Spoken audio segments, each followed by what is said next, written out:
नमस्कार दोस्तों, मैं अतुल गौर एक बार फिर से आपका स्वागत करता हूं। आओ विज्ञान सीखें। तो हमारा आज का पहला बोनस क्वेश्चन है कि शरीर का कौन सा भाग तपेदिक मतलब टीबी, ट्यूबरकुलोसिस या क्षय रोग, कई नाम है इसके, से सबसे अधिक प्रभावित होता है? Lungs, liver, kidney, heart. इसका सही आंसर आपको कमेंट बॉक्स में लिखना है। किस प्रकार के जीवाणु से तपेदिक होता है? ठीक है, टीबी कौन से जीवाणु से फैलती है? ये फैलती है माइकोबैक्टीरियम ट्यूबरकुलोसिस से। ठीक है, ट्यूबरकुलोसिस, इसीलिए इसको टीबी भी कहते हैं। ठीक है, टीबी। तो इसका बैक्टीरिया जो है वो है माइकोबैक्टीरियम ट्यूबरकुलोसिस। तपेदिक मुख्य रूप से एक व्यक्ति से दूसरे व्यक्ति में कैसे फैलता है? ठीक है, तो जो मुख्य रूप से जो कई कारण हो सकते हैं, लेकिन जो सबसे तेज़ी से फैलने का कारण होता है वो होता है एयरबोर्न ड्रॉपलेट्स। जो हवा होती है, वायु द्वारा ये फैल सकता है। फुफ्फुसीय तपेदिक का मुख्य लक्षण है, तो क्या मुख्य लक्षण होता है? खांसी और सीने में दर्द, इसका जो है वो मुख्य लक्षण होता है। तपेदिक के निदान के लिए आमतौर पर कौन सा परीक्षण उपयोग किया जाता है? ठीक है, तो कौन सा टेस्ट किया जाता है तपेदिक के लिए? तो जो तपेदिक के लिए टेस्ट होता है वो ट्यूबरकुलिन त्वचा परीक्षण TST होता है। इसका आंसर है पूरा ट्यूबरकुलिन त्वचा या स्किन टेस्ट। टाइफाइड बुखार उत्पन्न करने के लिए कौन सा जीवाणु मतलब बैक्टीरिया जिम्मेदार है? तो जो टाइफाइड होता है वो होता है साल्मोनेला, ये ला लिखा हुआ है, टाइफी से। तो टाइफाइड फैलाने वाला जो बैक्टीरिया है वो साल्मोनेला टाइफी। टाइफाइड बुखार मुख्य रूप से मनुष्यों में कैसे फैलता है? ये जो है वो कंटामिनेटेड वाटर एंड फूड मतलब दूषित जल एवं भोजन से फैलता है टाइफाइड। टाइफाइड बुखार से मुख्य रूप से कौन सा अंग प्रभावित होता है?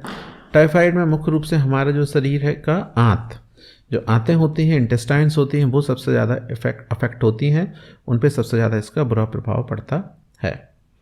खराब स्वच्छता वाले क्षेत्रों में टाइफाइड संक्रमण का सामान्य स्रोत क्या है? जहाँ ज़्यादा गंदगी रहती है वहाँ पर टाइफाइड बार बार होता है लोगों को, तो इसका सबसे बड़ा कारण है दूषित पानी। जब पानी ही साफ नहीं होगा तो बार बार टाइफाइड फैलेगा।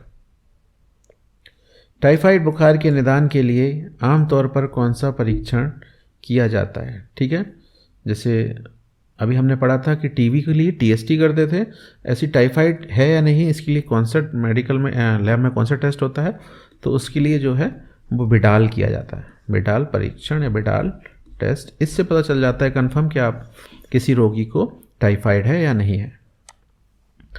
टीबी संक्रमण के दौरान फेफड़ों में छोटे दानेदार घावों के बनने को क्या कहते हैं? ठीक है, टीबी में यदि किसी व्यक्ति के फेफड़ों में छोटे दानेदार घाव हो गए हैं तो उसे क्या कहते हैं? उसे कहते हैं ग्रैन्युलोमा। उस अवस्था को कहते हैं ग्रैन्युलोमा। अच्छा क्वेश्चन है, इंपॉर्टेंट है।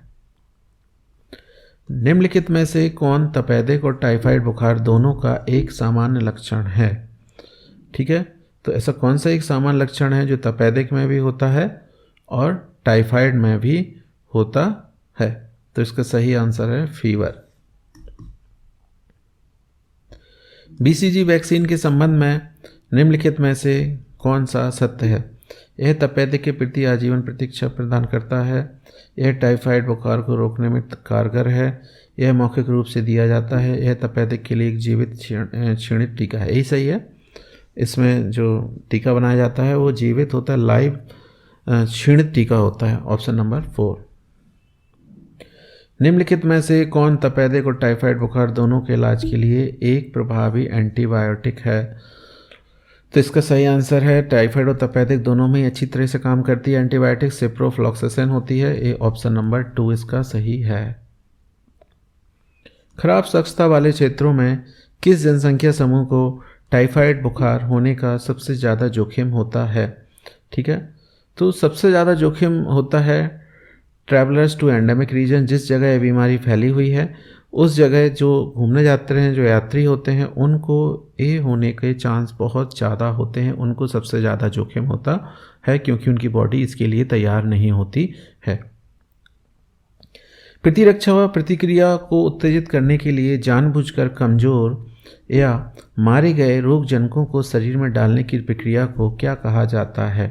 देखिए, जैसे किसी कीटाणु से या रोगजनक कारक से, वायरस, बैक्टीरिया से हमें किसी रोगी को कोई बीमारी होती है, ठीक है, तो उसी वायरस को या उसी कीटाणु को या उसी माइक्रो ऑर्गेनिजम्स को कमज़ोर करके उसी व्यक्ति में इंजेक्ट किया जाता है वैक्सीनेशन के थ्रू, जिससे क्या होता है कि वो इतना कमज़ोर होता है कि वो उस व्यक्ति के अंदर प्रतिक्रिया उत्पन्न तो कर देता है, लेकिन बीमार करने की क्षमता उसके अंदर नहीं होती है। तो हमारी बॉडी उससे लड़ने के लिए पूरी तरह से तैयार हो जाती है। तो इसको हम इम्यूनाइजेशन कहते हैं। इम्यूनाइजेशन तो तभी ज़्यादातर टीका लगाने के बाद बच्चे बीमार हो जाते हैं। क्यों?